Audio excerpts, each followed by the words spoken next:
Install Rust. Verify if Rust is installed.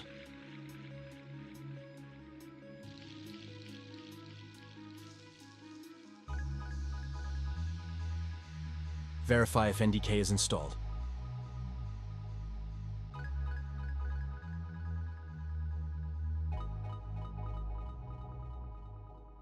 Import Rust JNI plugin.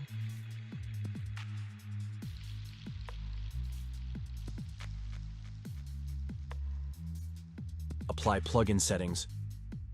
Ensure you have installed the NDK version that you are trying to use. Link your Kotlin or Java class with the plugin.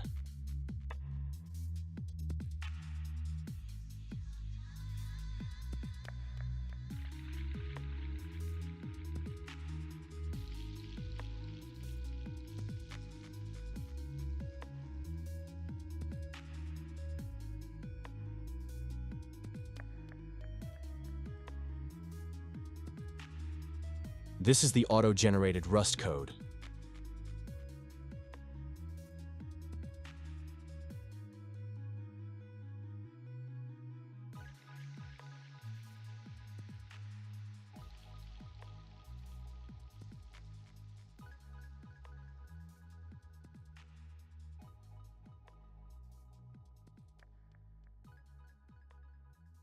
This is a log generated from a string returned by Rust code.